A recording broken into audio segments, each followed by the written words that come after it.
that will give them reasons to come to courts for your adjudication. Today, we are all reminded of our role as adjudicators.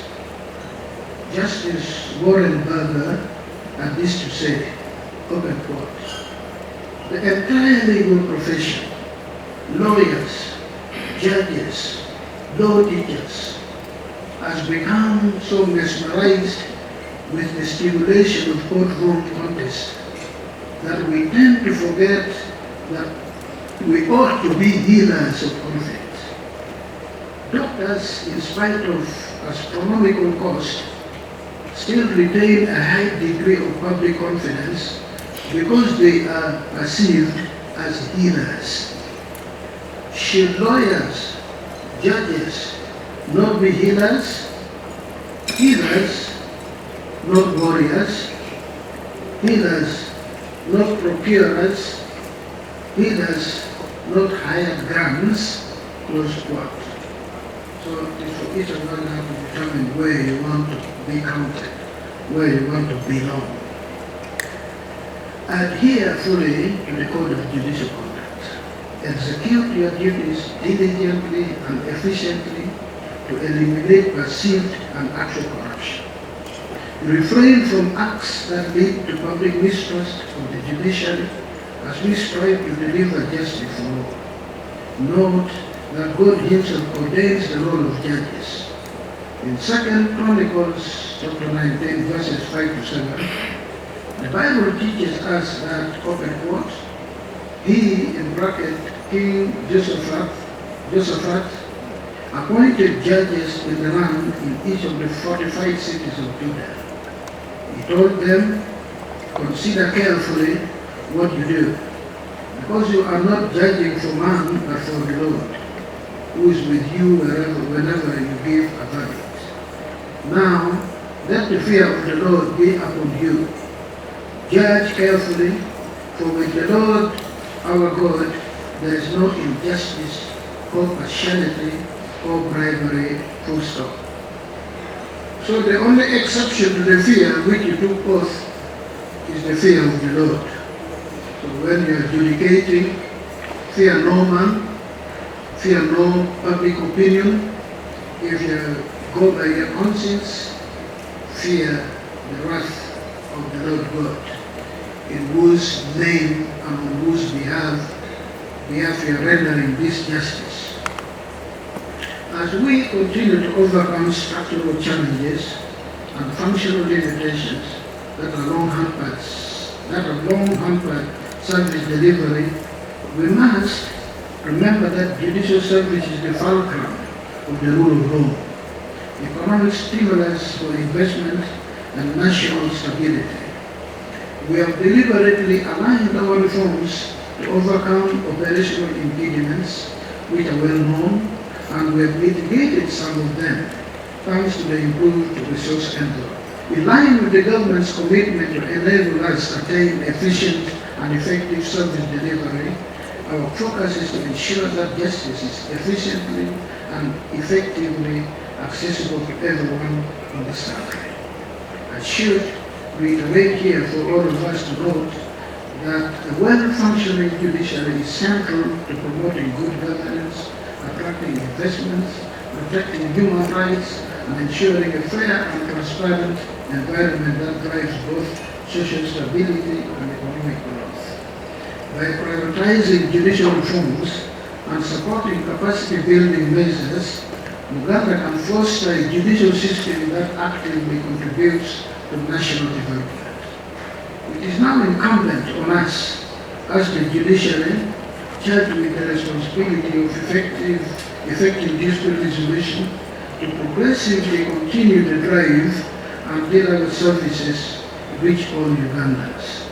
This stimulus enables justice seekers to find the service conveniently and cheaply. We undertake to do precisely that, and we have already opened up new court circuits and magistrate areas in many parts of the country. My lords, as you return to your respective duty stations, remember that we exercise delegated power from the people of Uganda.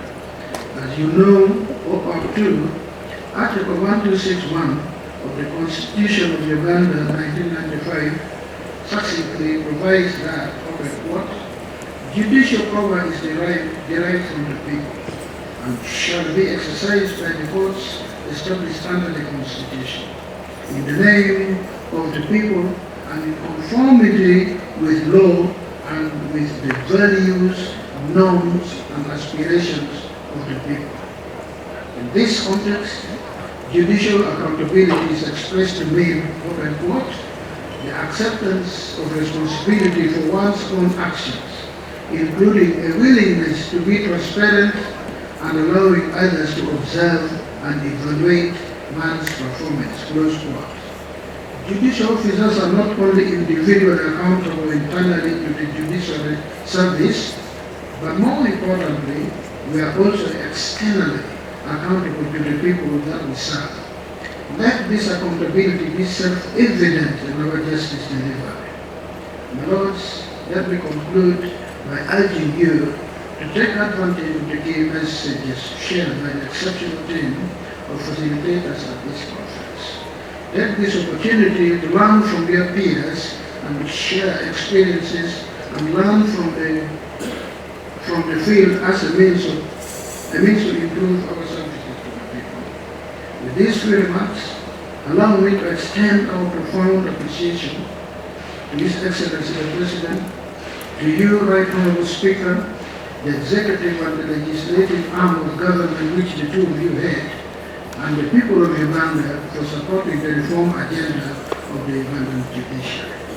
I also extend my appreciation to our development partners, justice program institutions, civil society organizations, and the media fraternity for your indispensable contribution to the administration of justice in this country. In a special way, I thank all our distinguished guests, retired judicial officers, for joining this year's annual Justice Conference. I once again thank our team of facilitators for accepting the invitation to lead us through this year's conference, and especially our keynote speaker, Professor Patrick Lumumba.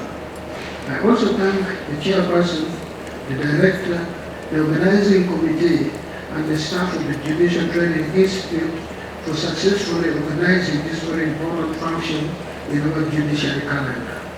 May the Lord God bless us in our deliberations. I thank you all. In addition, promoting accountability and transparency is core to building public trust in institutions. Ensuring that judicial decisions are transparent and judges are held to account for misconduct fosters public trust and promotes ethical governance, which is essential for economic growth. Now, the judiciary of Uganda is carrying out self-discovery as well as innovations on effective dispute resolution mechanisms, notable amongst which is the promotion of the African dispute resolution mechanisms, popularly known as Alternative Dispute Resolution, ADR, at which I have consistently protested as not being alternative, but the very African dispute resolution mechanism. ADR is in sync with our traditional African mechanism of dispute resolution, which has held the fabric of our societies from time immemorial.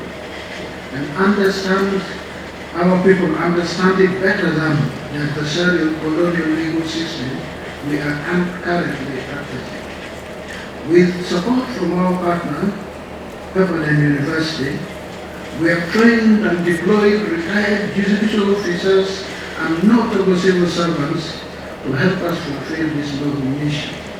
We will continue to identify eminent and respectable persons, train them with a view to help carry out this task. On the 4th and 5th of March 2024, we hosted here in Kampala the African Chief Justices Summit on the need to promote ADR as a significant contributor to dispute resolution in the various African jurisdictions. Uganda has been assigned the duty of hosting the Secretariat for the forum that has been created following the summit. From the 5th to the 9th August last year, 2024, the judiciary of Uganda held an ADR week, during which the courts dedicated time to educate the court users on ADR and encourage them to consider alternative modes of settling disputes. This was part of the ADR series that started with the plea bargaining conference held on 21st June 2024. The plea bargain camp at Uganda Prisons Reserve from 24th to 28th June 2024, and the Family Justice Summit on 12th and 13th August 2024. We recorded commendable outcome from these initiatives. I believe my Lord Principal Judge Dr. Yokamu Bamene will be smiling the whole day to know that his footprint in the judiciary in this regard has been expanded and continues to expand.